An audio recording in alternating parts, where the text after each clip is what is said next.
से 16 गांव स्थापित हुए हैं, आज भी उनका पुनर्वसन नहीं किया गया। ऐसे ही पूरे देश में हम यानी कि जो बांध बन रहे हैं और भी जो पावर प्लांट बन रहे हैं, आपने छुटका परियोजना भी सुना होगा, उसका भी आ गया है। उसमें भी हमारे लोगों को स्थापन किया जाएगा, क्योंकि जो छुटका परियोजना है उसमें जो न्यूक्लियर प्रोजेक्ट जो बन रहा है वो एशिया का 7वें नंबर का न्यूक्लियर प्रोजेक्ट है। उसमें जो दायरा है उसका 100 किलोमीटर का दायरा है, यानी वो 100 किलोमीटर के दायरे को प्रभावित करेगा। ये बताइए, जब उससे जो परमाणु निकलेगा तो हमारे लोगों को प्रभावित करेगा कि नहीं करेगा? करेगा ना? करेगा। मगर यहाँ सरकार हमारी सुनने वाली नहीं है, क्योंकि हम इस देश के मालिक तो जरूर हैं, या 5वीं अनुसूची भी है, पर यहाँ पे मान नहीं रहा है कोई। एक यानी कि वो कागजों पे लिखा हुआ है कि ये 5वीं अनुसूची क्षेत्र है, मगर उसको लागू नहीं किया जा रहा है। क्यों? करना चाहिए कि नहीं करना चाहिए? करना चाहिए। जब आदिवासी इस देश का मालिक है, उसका विस्थापन क्यों किया जा रहा है? क्यों किया जा रहा है? हम लोग जाएंगे कहाँ? क्योंकि हमारा जो जीवन यापन है वो तो हमारी इसी जमीन से हमारी पहचान है कि नहीं? जो हमारा जाति प्रमाण पत्र बनता है वो जमीन से ही बनता है ना। वो हमको प्रमाणित करता है कि हम इस देश के मूल मालिक लोग हैं, जल जमीन जंगल की मालिकियत रखने वाले लोग हैं, है कि नहीं? 5/1/2011 का जो जजमेंट बोलता है कि यहाँ पे 8% ही लोग इस जल जमीन जंगल के मालिक हैं। ये हम नहीं बोलते, कौन बोल रहा है? सुप्रीम कोर्ट बोल रहा है। बोल रहा है कि नहीं बोल रहा है? बोल रहा है। मगर हमारे देश में जो यहाँ मालिक है उसको ही विस्थापित किया जा रहा है।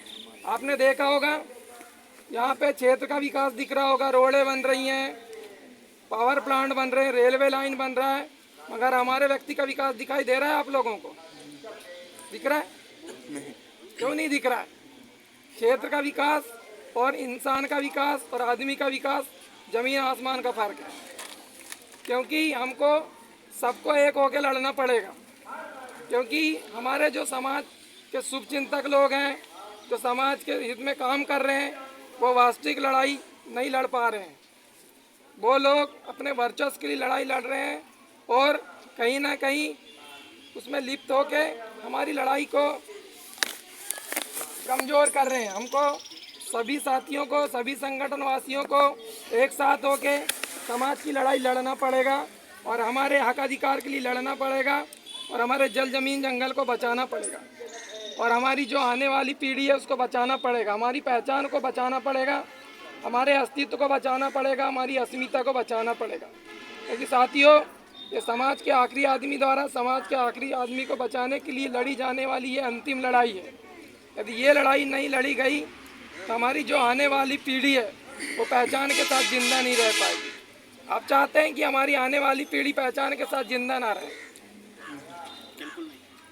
क्योंकि हमारे जो शहीद हैं, हमारे जो महापुरुष हैं, हमारे जो क्रांतिकारी लोग हैं, उन्होंने हमारे लिए संघर्ष किया। तो हम आज गर्व से बोल रहे हैं कि हम अपने आप को आदिवासी हैं, इस देश के मूल निवासी लोग हैं। बोल रहे हैं कि नहीं बोल रहे हैं? मगर हम हमारे आने वाली पीढ़ी को क्या जवाब देंगे? हम उनके लिए क्या कर पा रहे हैं? क्योंकि हमारी आने वाली पीढ़ी हमको कोसेगी कि नहीं कोसेगी? जब उनकी सामाजिक पहचान ही नहीं होगी, सांस्कृतिक पहचान ही नहीं होगी, अस्मिता ही नहीं होगी, अस्तित्व ही नहीं होगा उनका, तो कोसेगी कि नहीं कोसेगी? तो हमारा दायित्व बनता है कि हम हमारी आने वाली पीढ़ी के लिए, जल जमीन जंगल के लिए बचाने के लिए, उसकी पहचान के लिए संघर्ष करें और सभी लोगों को साथ मिलकर संघर्ष करना होगा। सभी जनजातियों को एक जगह लाके, एक विचारधारा और एक सिद्धांत में लाके उनकी लड़ाई लड़ना पड़ेगा और हमको हमारे हक अधिकारों की बात करनी पड़ेगी। हमको यहाँ ज्ञापन ही नहीं, हमको सुप्रीम कोर्ट, हाई कोर्ट तक जाना पड़ेगा कि नहीं? क्योंकि सरकार हमारी सुन नहीं रही है। तो हमको सभी साथियों को एकजुट होकर सरकार को और सुप्रीम कोर्ट पे भी हलफनामा यानी कि याचिका लगाना पड़ेगा। आपने अभी देखा होगा, अभी वन संरक्षण संवर्धन अधिनियम 1980-2023, उसमें जो बिल पास किया गया बीजेपी गवर्नमेंट और कांग्रेस गवर्नमेंट के दोनों गवर्नमेंट उसमें शामिल थी। ज्वाइंट पार्लियामेंट कमेटी के माध्यम से उसको पास कर दिया गया। उसमें लगभग 7 करोड़ आदिवासी लोग प्रभावित होते। आदिवासी ही नहीं, यहाँ का एसटी भाई, ओबीसी भाई और माइनॉरिटी भाई भी उसके दायरे में आता और वो लोग भी यहाँ से विस्थापित होते, क्योंकि उस बिल में दिया हुआ था कि यहाँ आस्पा लगाएंगे, आर्म स्पेशल प्रोटेक्शन फोर्स। जब हमारे साथ कोई भी अन्याय अत्याचार होता है तो हम लोग पुलिस प्रशासन से अपनी मदद मांगते हैं, अपनी रिपोर्ट दर्ज करते हैं। जब यहाँ पे आर्मी का शासन होगा तो हम उनसे कैसे लड़ाई लड़ेंगे? वो तो हमको डायरेक्ट इनकाउंटर कर देंगे ना, गोली मार देंगे। मारेंगे कि नहीं मारेंगे?